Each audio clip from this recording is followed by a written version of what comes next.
Hey, everybody, this is Scoots. I've already run through people that just, there's no reason for you to support the show if you're new. If you only listen once in a while when you need the podcast, if you're not in a place where you can support the show, or you're not in a place where you want to support the show, you don't need to support the show. But if you're not in one of those groups and you're hearing me and you're listening to me right now in this moment, I want to run through some of the yeses, because it does take a lot of yeses to get people to support the show. It's hard to support the show, even when you can and you want to, and that's okay, right? So is it a yes? Like, yes, you want to be a part of this thing we're doing. Yes, the podcast has made your life better. Yes, it brings you comfort, maybe sleepy joy and delight in the deep dark night. Yes, you love having the bore giggles. Yes, you know you could count on this podcast. Yes, you'd miss it if it was gone. Yes, you want that feeling and knowing when you support the podcast for yourself, you're supporting it for thousands of other people. Yes, there's something about the podcast that's different than everything else you tried. Yeah, you feel good when you're here. Yes, you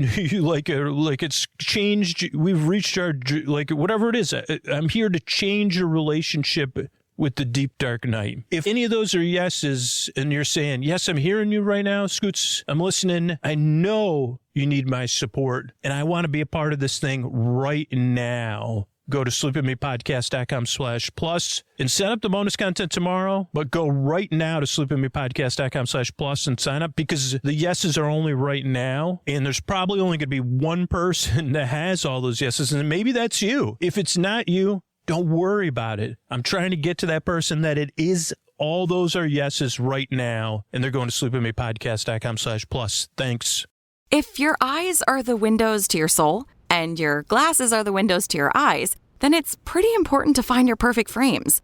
That's why at Warby Parker, we've made shopping for eyewear as easy and fun as can be. Peruse endless styles in our stores, or use our app to virtually try on frames and get personalized recommendations. To find your next favorite pair of glasses, sunglasses, or contact lenses, or to locate your nearest Warby Parker store, head over to warbyparker.com. That's warbyparker.com.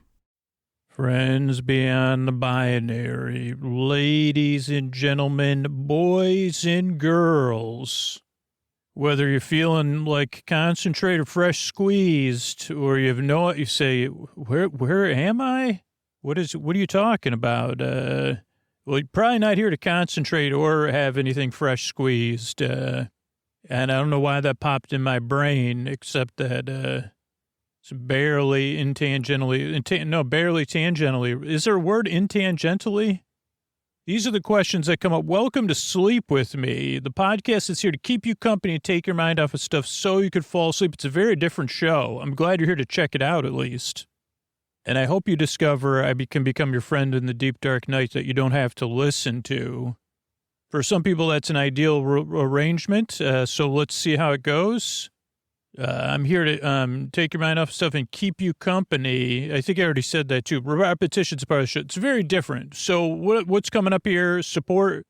So many people enjoy listening to this ad-supported feed. Then there's a long, meandering intro separate from the support that eases you into bedtime or helps you as you're getting ready for bed. Also inefficiently introduces the podcast. And then there'll be a bedtime story later on, about 20, 30 minutes into the show, that where I talk about Multiplex.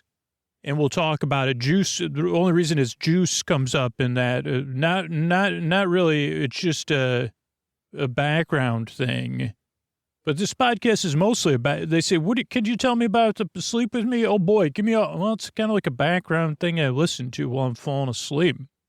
So just see how it goes. Not millions of people, but probably 1 million people have said it took 2 or 3 tries before I got used to the show. At first, I didn't, quite get it. And you could feel ambivalent or skeptical. So just see how it goes. I'm glad you're here. And let's see what, why don't you come along and I wonder, could you try barely listening to me?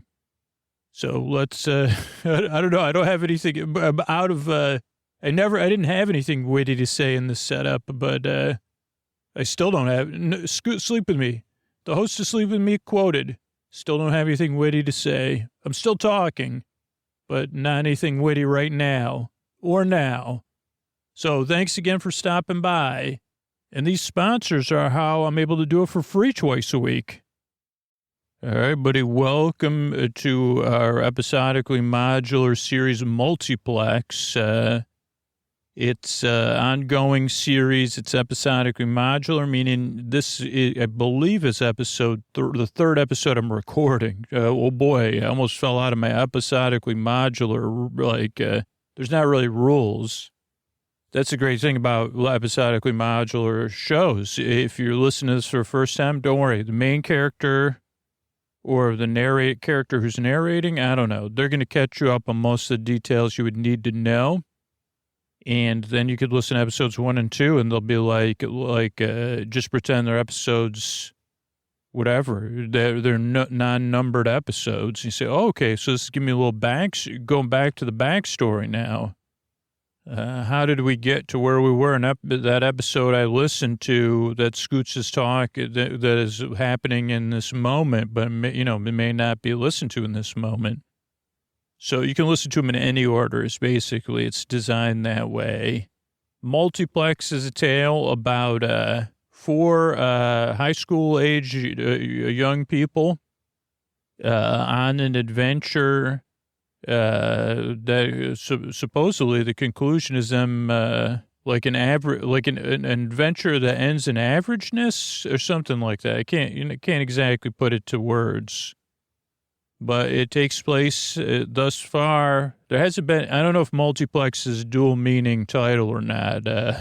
Hardy har har. I'm perplexed. I'm multi-perplexed by many things. Multiplex, that's multi-perplexed. But we're at a shopping mall. We left a mini golf course. We're in search of Julius J. Juice, Dr. Julius Juice concentrate, so that our one of our characters could pay for their school, because apparently they didn't get a scholarship. And they were in the world of things, I don't know, some store, and I was just buying time, though. So welcome to Multiplex. Here's our Hollywood announcer. Always on time. I want to make sure I'm clear. I was only buying time because no matter how early, it's one of those things, what is that called? The something rule. The more time you have for something, the more the time it takes the time to fit. So the earlier Antonio arrives to record for 35 seconds or whatever, I find different ways or experiments he can try to silence his charisma, his joy. I don't know, you do bubble with effervescence. You'd think that was a figurative term. You see, Antonio Banderas bubbles with, he's got an effervescence about him, a bubbly effervescence, in addition to, all the other great features he has. Now, most of the time, that'd be one, be a figurative term.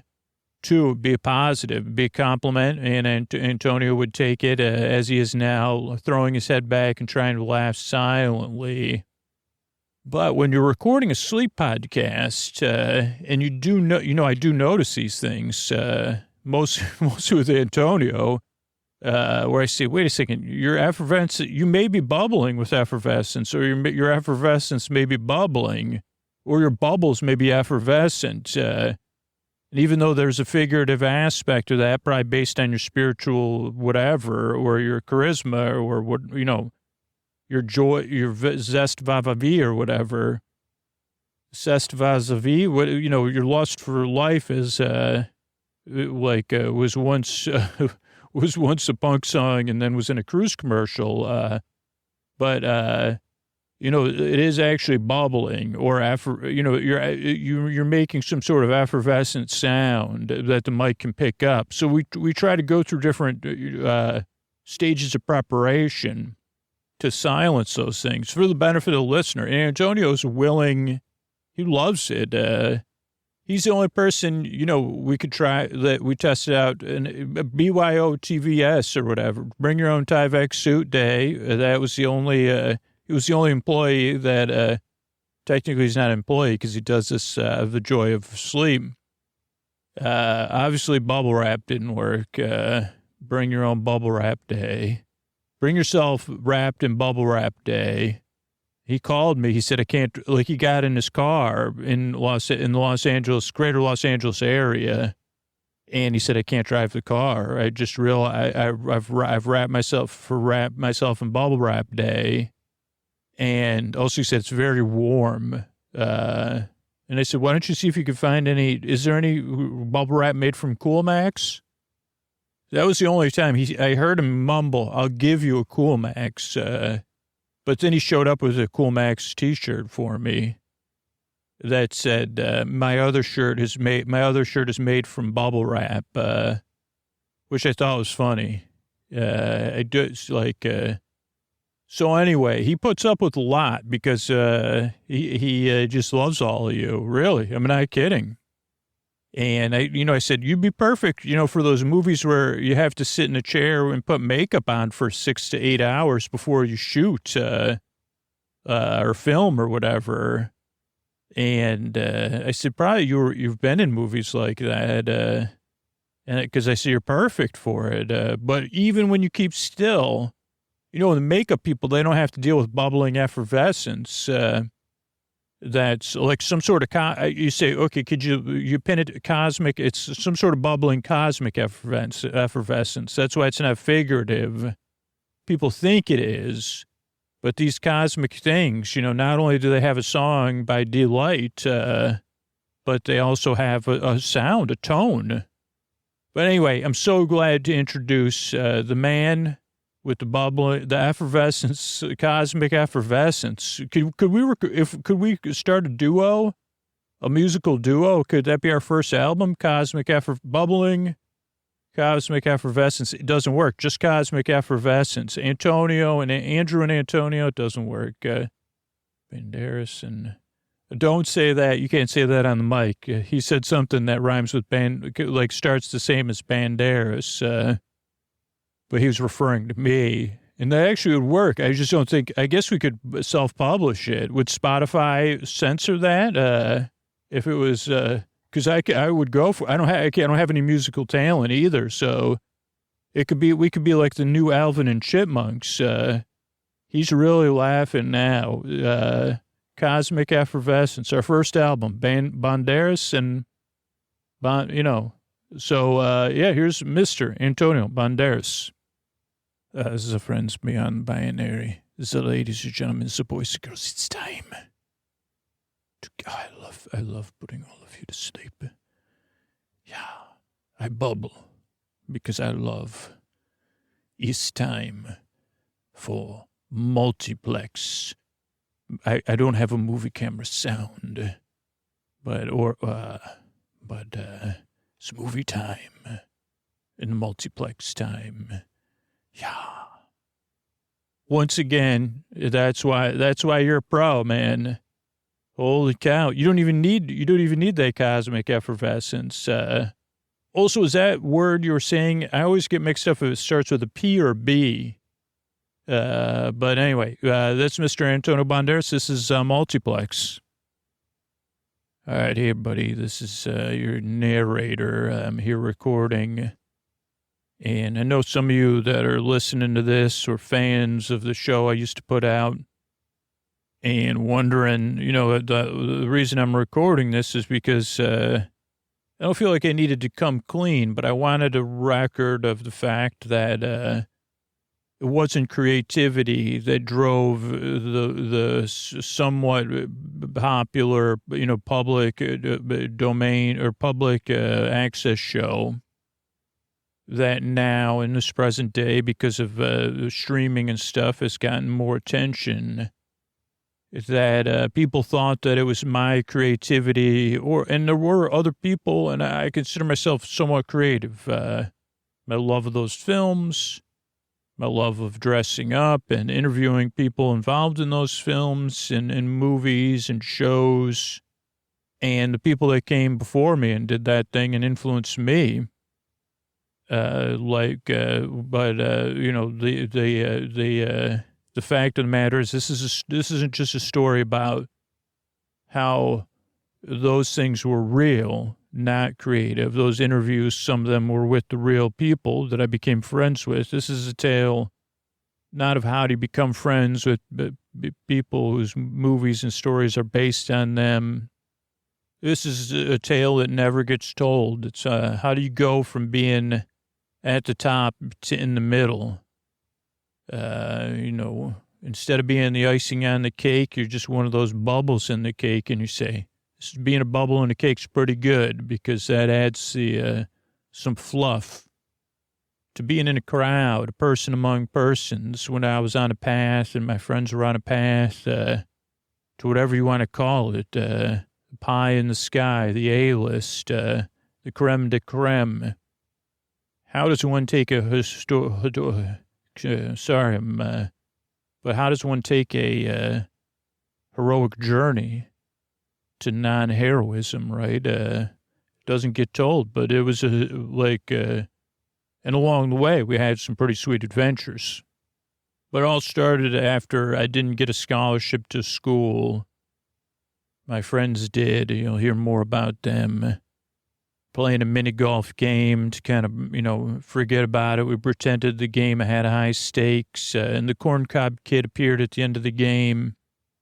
And the corncob kid told a tale to us, a tale that was, may or may not be true. Well, it was true, that the corncob kid had found a way into the mall across the way, where the corncob kid found concentrated cans of Dr. Julius J. Juice concentrate. That was a popular juice place at the shopping malls in the 1980s.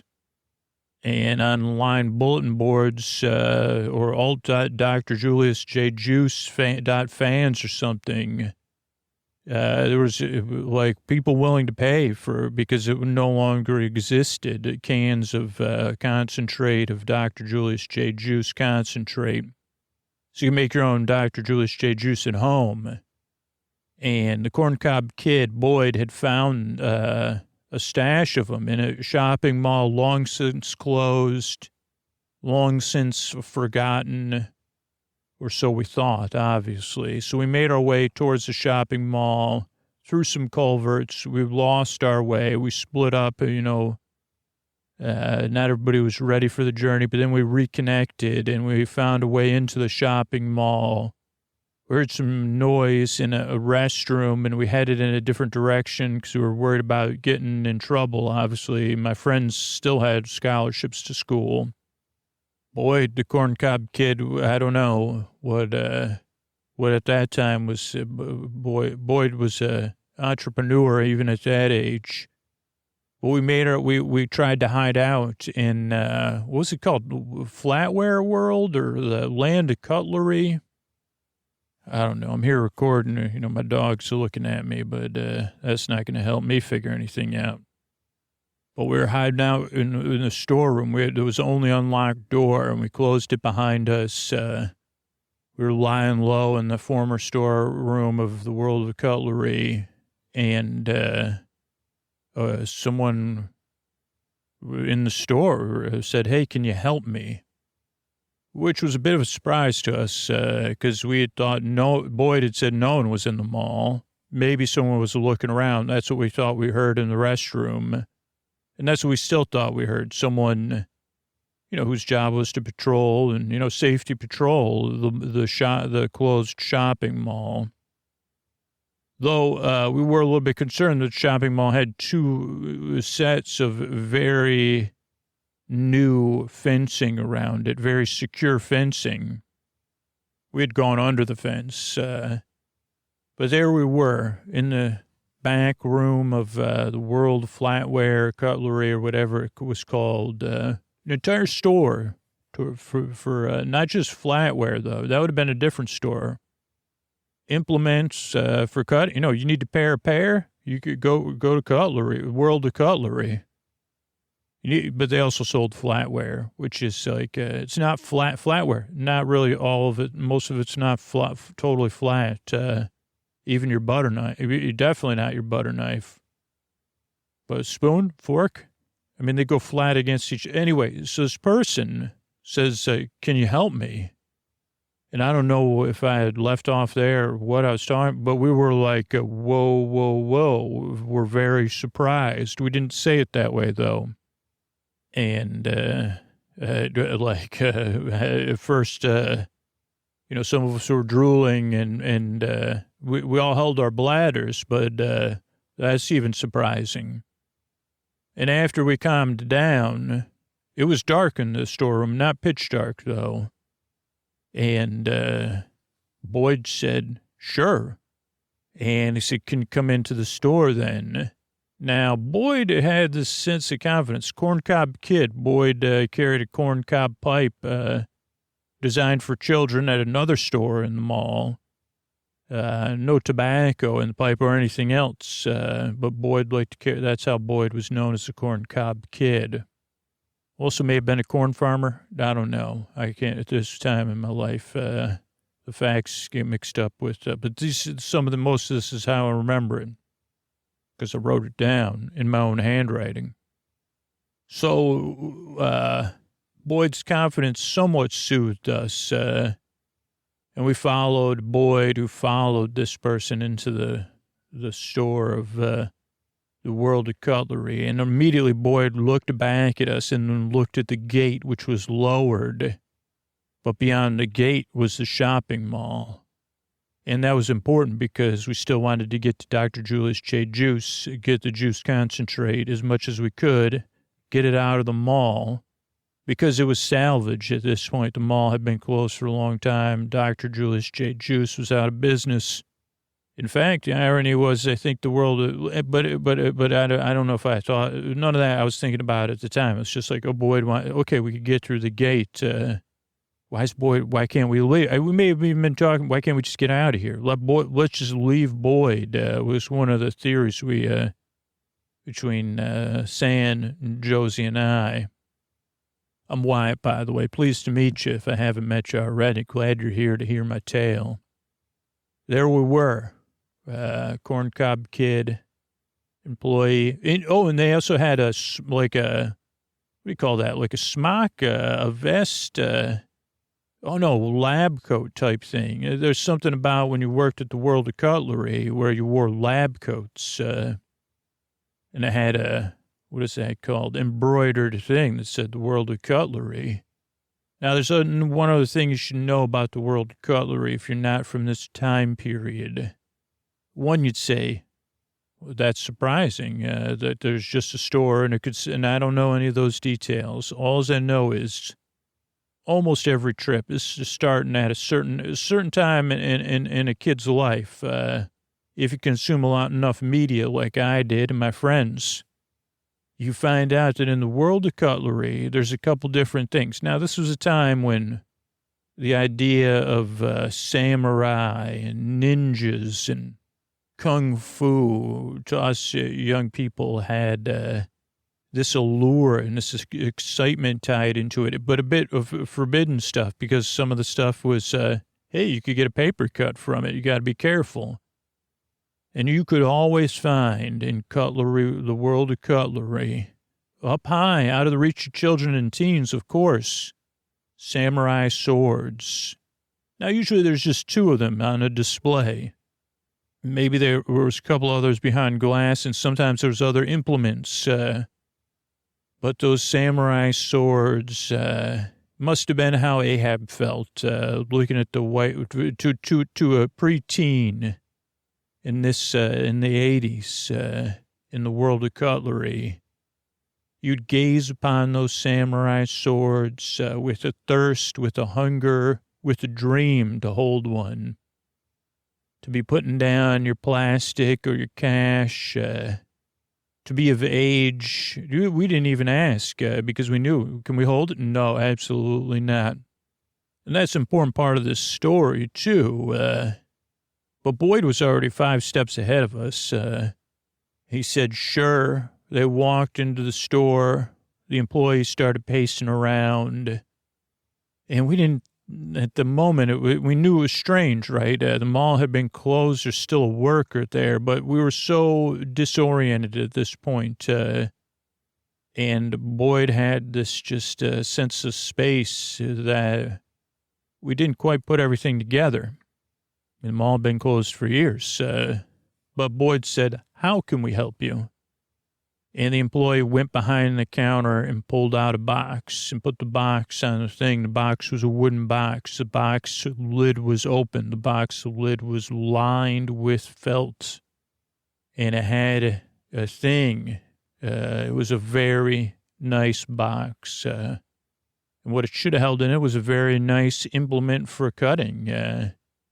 And the employee went into this thing. This is like a sales pitch, but not a salesy sales pitch, but one based on a popular sales pitch on television at the time, slicing, dicing, cuts through cans. But this was like not making fun of it, leaning into, why would you cut a can and then cut a tomato?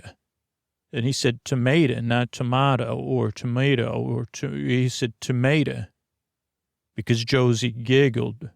But it slices, this is the finest knife money can buy. And went into what it was, I don't know, I don't know the details. All I know is this thing was made to stay sharp. It was made to stay true. And the employee went, yeah, sure, there's a lot of fancy stuff around here with jewels and stuff like this. But this here, now there was no knife, but the employee's finger was going into that velvet cushion, pushing in. This knife right here, this is the most valuable thing in this store. Sharpest blah, blah, blah, blah, blah. Because it's useful and it's expensive. And Boyd said, where is it? And the employee said, it's gone. Boyd said, by the way, I'm Boyd. And the employee said, I'm Shelley. And Boyd said, don't worry, Shelley. We're going to help you get your knife back. And Shelley said, good. And Boyd said, where's the knife? And Shelley said, someone took it.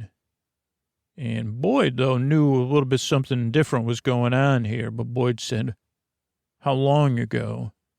And Shelley said, not that long ago. Not that long before you got here. You didn't take it, did you? You're not with them, are you? Boyd said, no, Shelley. We're here to help you. You asked for help. We're going to help. And Boyd said, why didn't you go, like, something to the effect of, I think what happened was, I'm trying to think now. This part's missing a little bit. So Boyd said, what happened? Tell me what happened. Shelley said, I don't quite know. I've been sitting here for a while, waiting for the mall to open. I guess I fell asleep at my post. And then I heard it rustling, something. And then I looked up, and it looked like toilet paper or something. Somebody, like, toilet papered a tree. It was going out the same door you came in. And had taken the knife. They'd taken the knife. Boyd said, okay. Why didn't you go after them? And Shelley said, so we were saying I can't leave the store till the mall opens. And then Boyd said, okay, so you're waiting for the mall open. Do you have the key to the front gate, Shelley? Shelley said, I do, right here. Ready for when the mall opens. And Boyd said, you can't leave, but could you open the front gate for us? Shelley said, I'd be happy to. If you get the knife back, I'd be happy to open the front gate for you. And Boyd said, that sounds like a pretty good deal. Then I felt elbow in my side. It was Santos's elbow saying, said the samurai swords. Can we get the samurai swords too? And Shelley said, samurai swords. Open the gate. As long as you get this thing back, it's the most valuable thing in the store. I need it back. And, yeah, I'll give you the swords. That's fine. Got some new ones in the bank, in the box. Give them to you. And then Boyd said, okay. So last time you saw this person who took the knife, they were going back out the door. We went in. Did it sound like they needed to use the restroom? Shelley said, I don't know. Then Boyd said, well, Shelley, what happens when you try to leave the store? Shelley said, I just can't. I know I can't leave the store. Not till the mall opens. It's a fact. Boyd said, okay. Shelley, why don't you sit down? My friends and I, we're going to help you. We're going to find this piece of valuable equipment, cutlery, and we're going to bring it back to you. We're going to put it back in this box for you, even if you want. We'll track it down. So we'll be back. And you'll open the gate for us. You give us the swords, I guess, too. And then Boyd looked back at San and gave San a look. Samurai swords. And Boyd said, we'll get it all figured out. Does that sound good, Shelley? And Shelley said, yes. Boyd said, now my friends here, we want to make sure, that if there's any safety patrol people here looking around. Have you seen any safety patrol people, Shelley? Shelley said, no, I've been waiting. I don't know. I'm waiting for the mall to open. And Boyd said, okay. But I want you to remember, Shelley, if we do run into any safety patrol people, remember us, right? Josie, Santos, Wyatt, and Boyd. We're here helping you, right? And you asked us to help you. So that's why we're here. So if there's any confusion about that at any point from here on forward, that's why we're here. You understand, Shelley? Because we found ourselves in the mall here, and we're going to find our way back out. But just in case, in the meantime, do you catch my drift, Shelley? Because we really are here to help you. And Shelley said, drift caught. Don't worry. You're here helping me. You're doing me a favor. I asked for your help. I can't leave the store. I needed someone to help me. Couldn't get any help anywhere else. You came to my rescue. And Boyd said, terrific, let's go. We'll see you, Shelley, in a bit. And then we headed back out of the store into the back room. And to say our resistance to Boyd's idea was high would be an understatement. To say we were expressing the idea that we should leave the mall immediately, open the door, listen for trouble, get out of there, was strong. But you don't go to high school with the name the Corncob Kid in a set of overalls most of the time and not develop an ability to be nearly unshakable like Boyd could be. Boyd said, hey. Shelley's going to cover for us. We're here to help Shelley. Shelley needs our help. And then we'll go over to Julius J. Juice. We'll get this thing. And we'll get the cans of juice and we'll be done. This is just a little side trip, a little adventure. Then we said, well, what about the person in the back? What about the person that took? What if they... And Boyd said, can't you tell something strange is going on here? And we said, yeah. So Boyd said, we'll go look in the restroom. Shelley probably was using the restroom, put it down. I don't know, fell out of Shelley's pocket or something. We'll pick it up, we'll bring it back. Shelley was the one using the restroom. Shelley has the keys, went in the front of the store, and then came out the back. And if it's somebody else, it's somebody else, but I don't think it is. So let's go in there. So we open the door and we go back into the back hall of the mall, service corridor. We head towards the restroom where we'd heard some noises of effort earlier. And it was dark, We had some lights, but we had them off. But we felt somewhat comfortable. I said, so then we didn't hear anything. Important point. No more groans or anything like that. So confident that I decided to take the lead because I didn't have a light and pushed the door open slowly and quietly. We didn't hear anything. And there was some stuff on the floor, paper towels or something, I don't know. And then we pushed it open more and listened. No sound, nothing. Then we slowly went into the restroom, right? We started to look around, and then Boyd turned on, and then it was really bright because Boyd turned on and said, oh, man, it's too bright, too bright. But Boyd started flashing the flashlight around. There's like I don't know, there's stuff on the floor. The bathroom was like messy, but not gross. And there was a stall door open. And there was, again, this, it was like tatters or old ripped clothes or something. And we're looking for the cutlery, right? To return it to the world of cutlery. And there's nothing there. But then in the stall, among the little tatters of clothing, is a something you would give a dog as a treat. And Josie's like, is there a pet store in here? Like, why? Like, that's like give a dog a bone. And we said, yeah, that's weird. But probably there is a pet store. Or no, there's like those fancy, this is probably from one of those, could be from Spence's Shop of Gifts.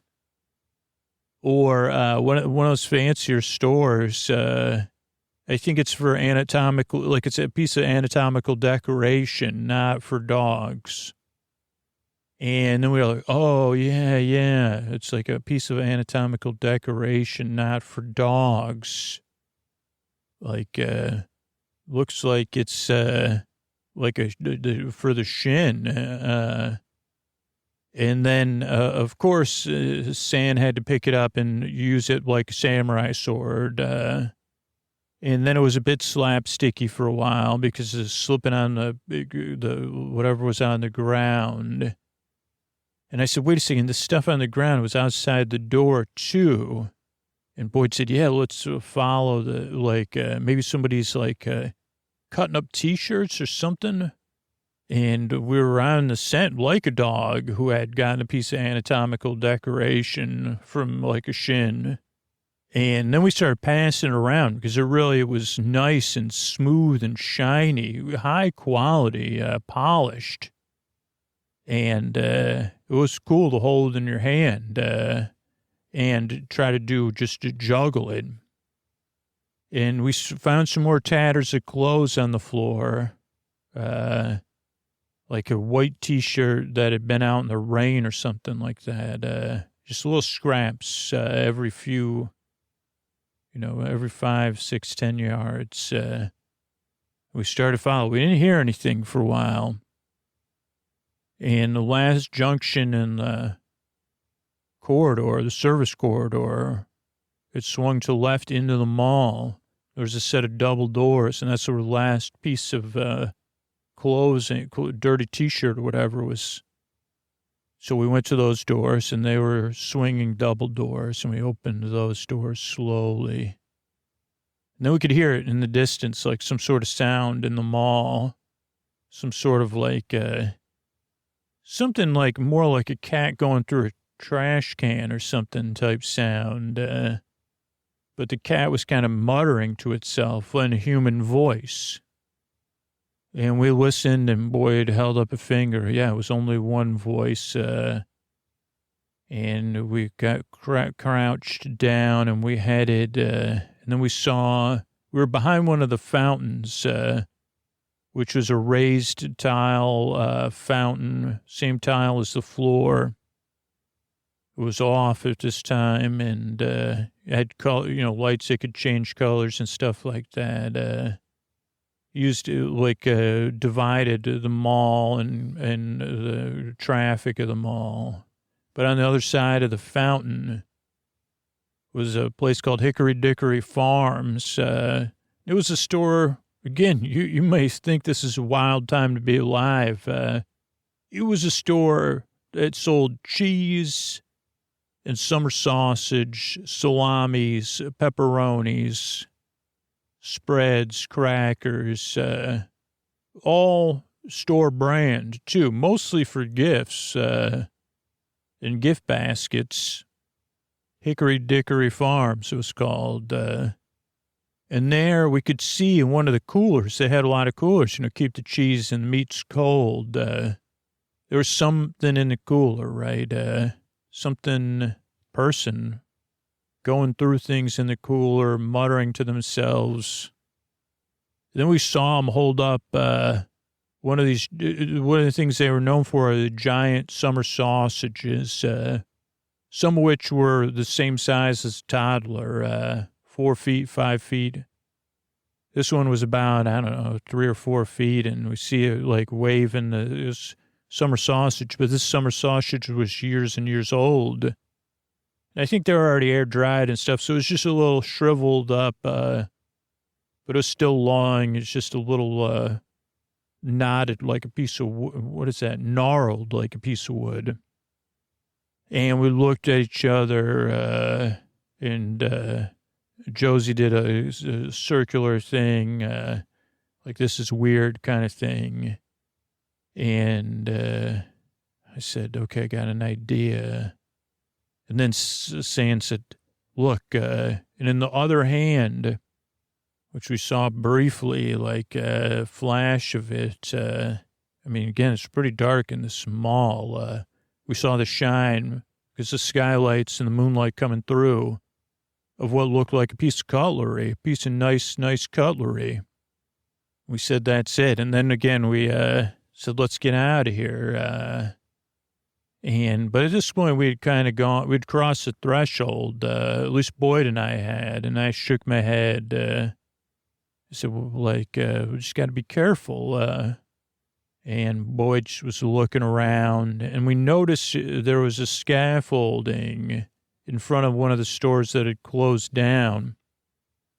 I don't know what the store called. It was called Le Fou. And there was scaffolding on the outside where they're taking down the neon sign that said Le Fou or whatever. And they were doing some painting. So there was, what do you call those, tarps, painter's cloth, drop cloth, they're called. Boyd grabbed up the drop cloth really quiet, and then made a thing like, we'll throw it over the person, and we'll ask for the cutlery politely back and go back. It's kind of what we agreed to in a nonverbal manner. And so we did that, right? We threw the drop cloth. We snuck really quietly. The person was still muttering and saying, well, I just need to fit this here. We were like, this person's probably not well. At least that's what I was thinking to myself. Maybe they live here in the mall. I hope they're not going to eat the summer sausage because it's probably over 7 years old. Maybe they're going to use it to cut up the summer sausage. I was not projecting any ill intent on this person at all. And I said, well, this would probably be pretty easy, especially with the element of surprise. So we threw the drop cloth over the cooler. And again, there was an outline of a person there in a cooler, old cooler full of stuff, some of which smelled like cheese that had been dried out, but still had a slight pungency to it. Years earlier, it wouldn't have been pleasant at all. And the person made a surprised sound, but their first instinct was to actually drop the piece of cutlery, and it fell outside of the cooler. And they dropped the summer sausage, and San was holding the piece of anatomical decoration, and Josie grabbed the piece of summer sausage like a samurai sword too. And Boyd and I were holding the drop cloth down, and they were just making kind of unintelligible noise. So we said, don't worry. We're just taking this back to its proper owner. Took it without permission. We're going to bring it back. We're officials. We're officially here. So we'd ask you that you please please exit the mall as soon as possible. And we're going to leave you here under the drop cloth, and we're going to leave, and we expect you to leave the mall. We're authority figures on safety patrol. It's after dark. You should probably get going. But we're going to return this, and Josie said, I'm taking this summer sausage for good measure, and tapped to the side of the cooler, and we started playing a role, right? And we were into it. because they'd kind of stopped moving. They're just listening. And I said, you understand? Please exit to nearest, take the nearest exit or exit where you came in. And we can forget about this whole thing. Because and we were also, I was looking around, making sure, is there any other movement here right now? Anyone hearing us? But they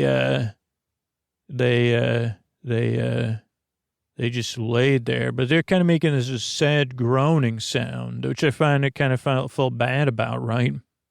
But we didn't, do anything. We said, we're just going to leave the cloth and you exit the mall. And as soon as we got 2 feet away, we ran as fast as we could back through the double doors and then into cutlery, the world of cutlery, right? Our breaths were panting. And we got back into the world of cutlery. And then we went through, we closed the door, locked the door, employee door into the back storeroom. Went into the store, and they kind of sitting in a darkened corner was Shelley, and Boyd handed it to me the piece of cutlery.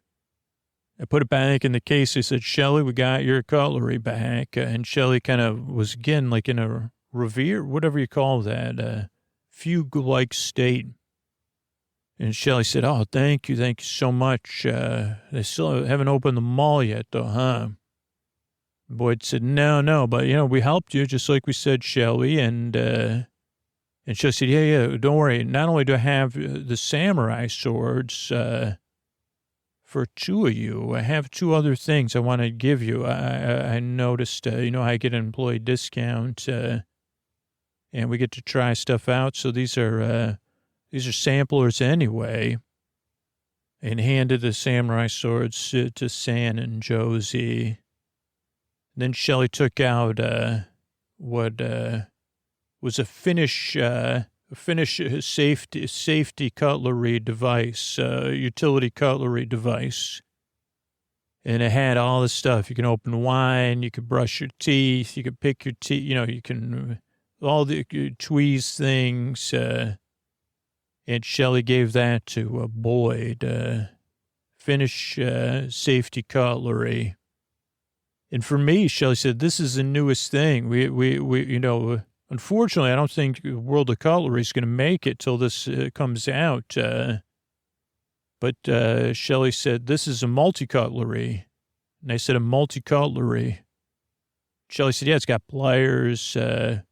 It's kind of like that thing I gave. And I said, actually, could I have that thing from the movie with the guy, like with Rocky? Do you have one of those with a compass?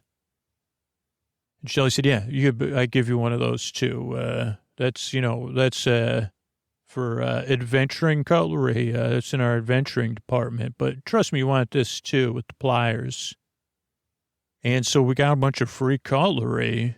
And I said to myself, holy cow, this multi-cutlery thing, I could probably sell this or something. This is some sort of cutting-edge piece of equipment.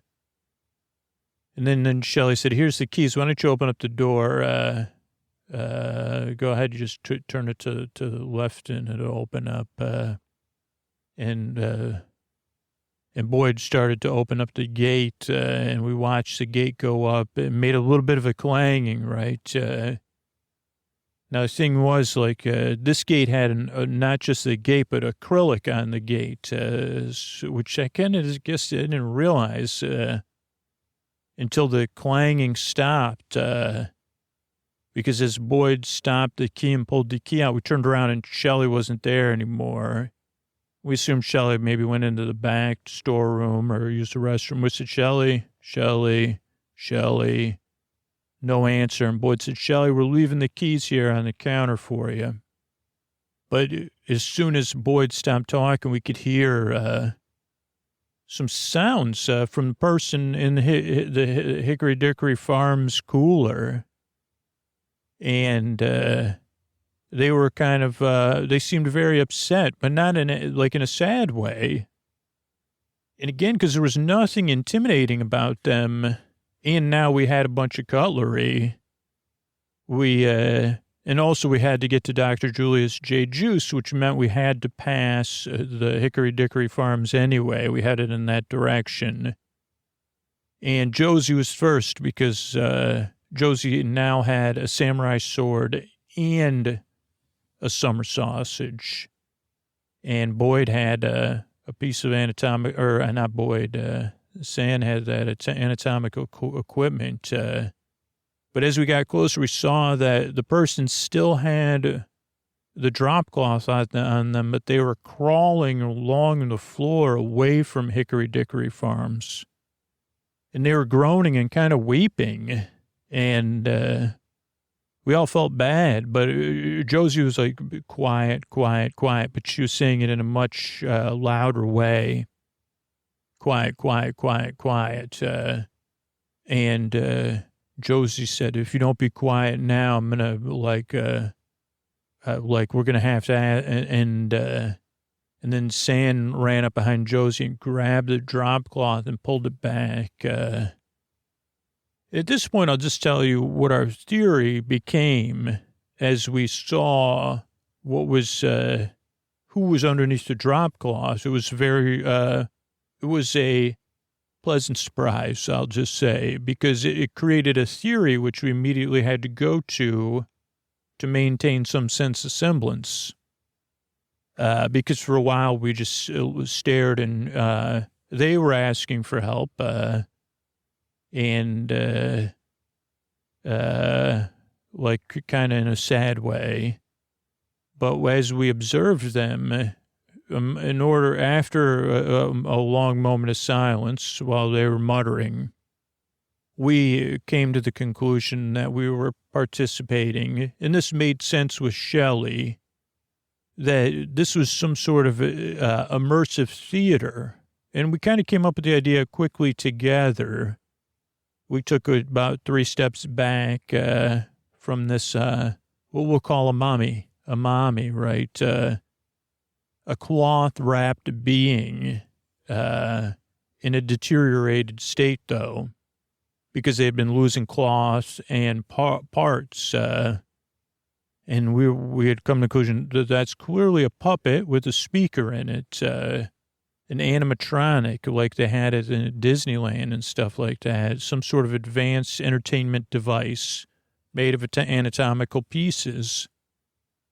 That Shelley was an actress, and the reason there was fencing around the mall is because this was this new kind of theater that's popping up, in places very expensive, sometime involved with, like, you're a part of the theater, you're participating in the theater. And our biggest challenge was, okay, this does make sense. That's why you'd have fencing. That's why Shelley, this is some sort of theater adventure, some sort of super creative. Our main thing was that, well, this is probably pretty expensive, and now they're going to ask us to pay when we're done. But Boyd floated the idea, no, this is, like we saw the posters, this is probably like a test run, so they're lucky. Maybe their other customers didn't show up or something. They would let us know. Also, by saying this out loud, we're letting whoever's watching know. And all of a sudden, we were part of the coolest experiment and experience we had ever been a part of. And also we said, Boyd, wait, but you're not a part of the theater, right? And Boyd said, of course not, which we didn't believe, right?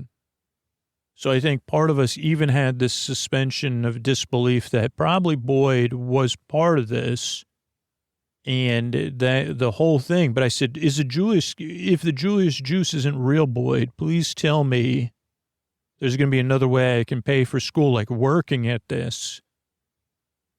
And Boyd said, I'm not a part of the theater, and the juice is real. Dr. Julius J. Juice Concentrate is waiting for us. So let's keep this thing going.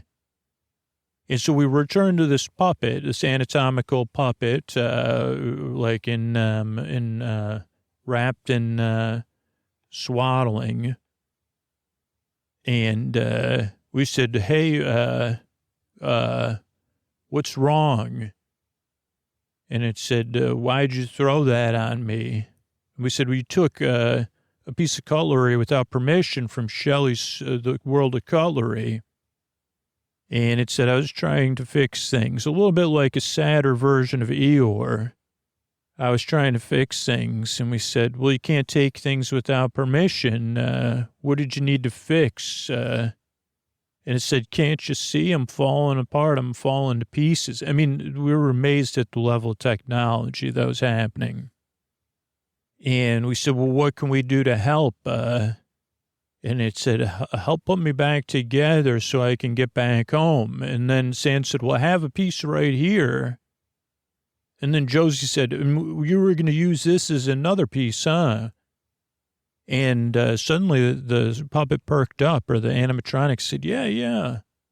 And again, we said, wow, this is so cool. We're looking around, but we figured, with double mirrors or whatever, we wouldn't see who was running things.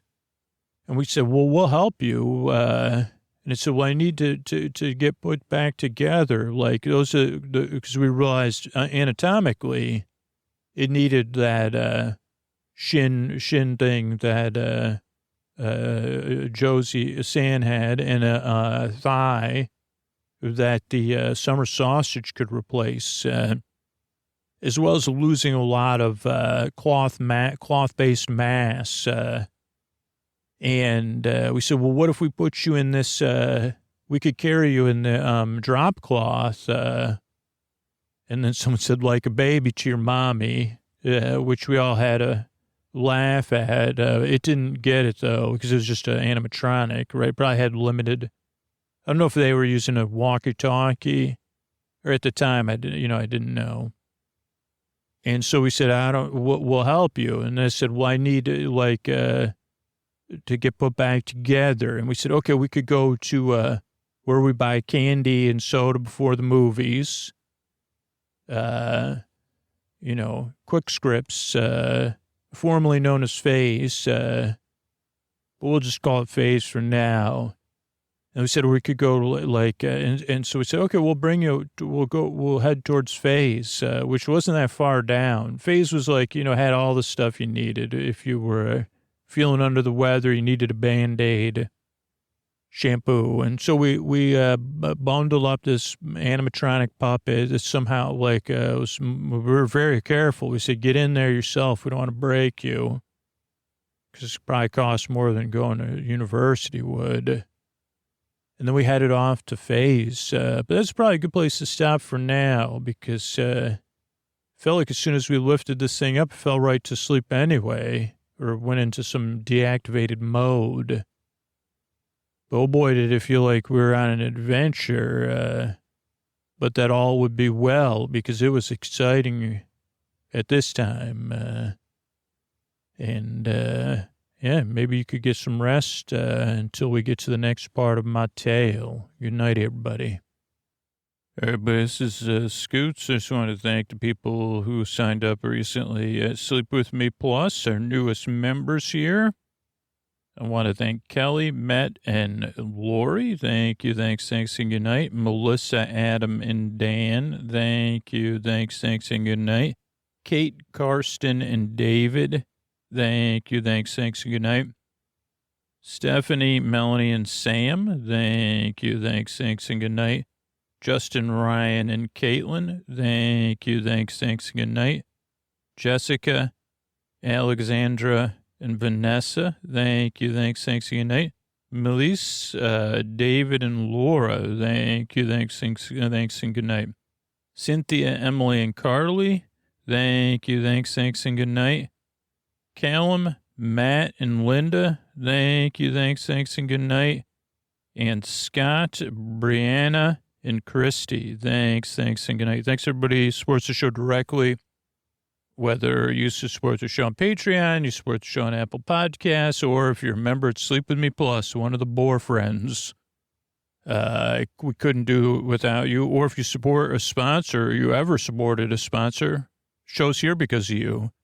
And if you say, well, I want to support the show, but I would prefer to do it in a action-based way than a financial-based way. Yeah, you can sign up for our referral program and refer people to the show at sleepwithmepodcast.com/refer. That's REFER. And you get rewarded just for referring people to the show, including access to ad-free and story-only episodes on Sleep With Me Plus. So thanks, and good night.